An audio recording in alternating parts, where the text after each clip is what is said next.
नमस्कार, मैं हूं प्रियंका और आप देख रहे हैं राष्ट्रीय जगत विजन न्यूज। गरियाबंद के पितई बंद में संचालित अवैध रेत खदान की जानकारी लेने गए पत्रकारों ने माफिया के गुर्गों के हमले के बाद कलेक्टर और एसपी से मुलाकात कर कार्रवाई की मांग की थी। इस पर अब प्रशासन ने कार्रवाई शुरू कर दी है। हम लोग के साथ रेत खदान में मारपीट किया जा रहा है, देख रहे हैं, और गाड़ी वाड़ी तोड़े हैं। ये लोग मत कर रही है। पत्रकार एकता जिंदाबाद जिंदाबाद जिंदाबाद, पत्रकार एकता जिंदाबाद जिंदाबाद।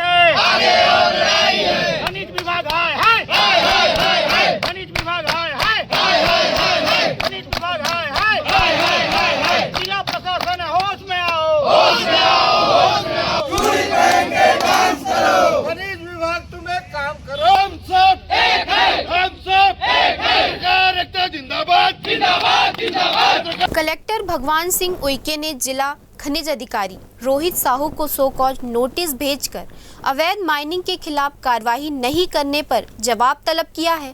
जिले में देवभोग के पुराना पानी घाट को छोड़ दिया जाए तो जिले में 17 से ज्यादा अवैध रेत खदान धड़ल्ले से जारी थे। सोमवार की घटना के बाद आधा से ज्यादा बंद हो गए थे, पर बहुत सी खदानें अब भी जारी हैं, जिसे पूरी तरह से बंद कराने की मांग पत्रकार संगठन ने की है।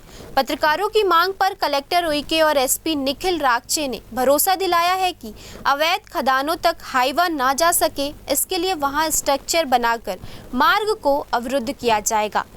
पत्रकार समूह द्वारा मांग किया गया है और मांग पत्र भी दिया गया है।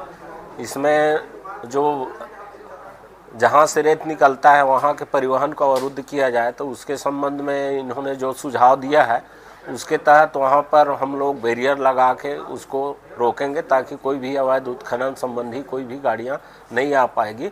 दूसरा, उन्होंने माइनिंग अफसर के खिलाफ कार्यवाही के लिए किया है, उनके संबंध में भी हम शासन को उसके कार्यवाही के लिए प्रस्ताव भेजेंगे।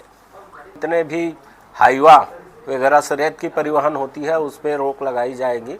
प्रधानमंत्री आवास के लिए शासन के द्वारा ट्रैक्टर से रेत ले जाने का है, उस पर छूट रहेगी। लगातार हम लोग कार्यवाही कर रहे हैं और हर समय कार्यवाही करते रहेंगे। बहुत सारे कार्यवाही हुए भी हैं। कोई भी वाहन से ले जा रहा है उसके खिलाफ तो वो एफआईआर नहीं की जा सकती, कहाँ से लाया, कैसे किया है।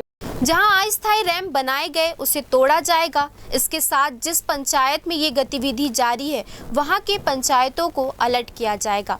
मंगलवार शाम को ही कलेक्टर ने सभी तहसीलदार और एसडीएम को पत्र लिख अवैध रेत खदान रोकने के निर्देश जारी किया है। कलेक्टर भगवान सिंह उइके ने कहा कि पीएम आवास 33% पूर्ण हुए हैं। ऐसे में उनके आवास की प्रगति लाने उन्हें रेत बगैर रॉयल्टी का ही उपलब्ध होगा। अगर कोई आवास वालों के रेत परिवहन में रोड़ा डालेगा तो कार्रवाई होगी। फिलहाल इस खबर में इतना ही। देश प्रदेश की खबरों से अपडेटेड रहने के लिए हमारे चैनल को सब्सक्राइब करें। नए खबरों की नोटिफिकेशन के लिए बेल आइकॉन जरूर दबाएं। नमस्कार।